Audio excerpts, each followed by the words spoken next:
61 points in the Lakers' big win over the Miami Heat. It was just the 13th time LeBron has scored 50 in his career.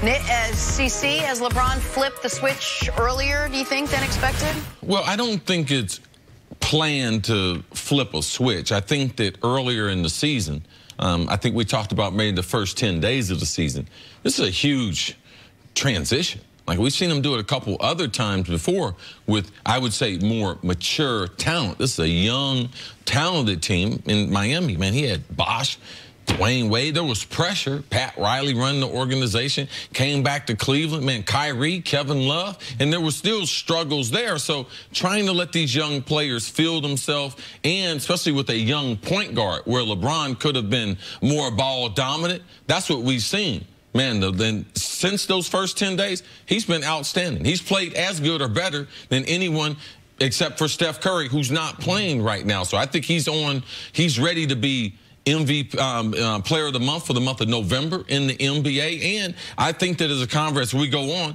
he will be in the conversation for MVP, which I believe is one of those kind of marks that is one of those legacy type things that would get him closer to the Michael Jordan in that conversation, being an MVP this late in his career. When we already saw him do unprecedented things in year 15, and now in year 16, a guy who averaged for his career 27, 7, and 7, in year 16 is averaging 29, 8, and 7.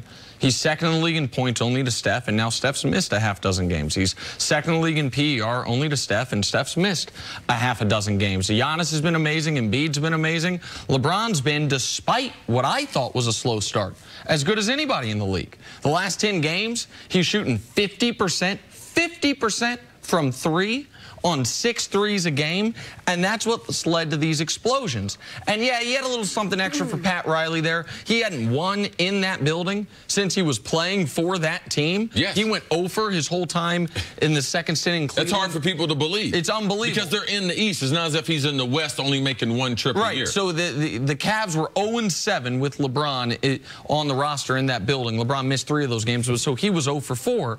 But I do want people to understand historically what we've seen now from LeBron. NBA history, year 15 or later, there have been 5 50-point games. Karl Malone's got 1. The last game of Kobe's career, his 60-point game when he got 50 shots, and LeBron's got 3 of them.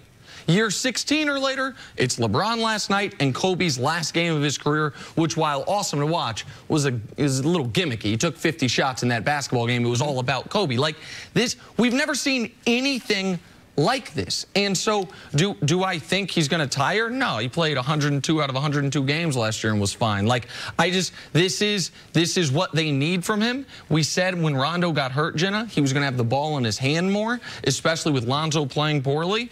And if his shot's falling, he can hit you for 40+ any night. But does the ball in his hand more mean that we're going to see less growth from the other players who really need to step up around him? It's all a part of playing with LeBron James. LeBron can only hold back so much. Lonzo, it's not LeBron's fault. He's getting all the opportunities. He's just not developing. At some point, it becomes important about winning games. Yes, they have to play. And playing with LeBron, they should be used to that, or more used to it than they were earlier, of course, but it's easy to see. Ingram, he's not flourishing with LeBron. Lonzo's not flourishing with LeBron. And at some point, guys that are the #2 pick of the draft, their development has to be their own responsibility, especially when you can't say, if they had added a guy like Russell Westbrook, where we're like, man, he's so ball dominant, there are things that maybe he does slow down the progress of players, but that's not who LeBron is. LeBron wants to pass first, but this was also an important game. They had won 4 in a row. They laid an egg after the first quarter in Orlando the night before, and if you go to Orlando and to Miami and lose them both, that's a big step back. So they needed this win, and LeBron was brilliant. All right, let's get back to football now. Big Ben and the Steelers trying to make it 6 wins in a row, taking on the team that, for whatever reason, has had their number both last year and the beginning of this game, the Jaguars. Roethlisberger threw 3 picks, including that one in the end zone to Jalen Ramsey. Steelers down 16-0. Here comes the comeback. Down 3, less than a minute to go. Roethlisberger connects with Antonio Brown, who takes it down to the 2. You got 8 seconds left. Big Ben runs it in himself for the 1-yard touchdown. Jaguars have lost 6 straight. Steelers get the win. Here's Big Ben on the comeback.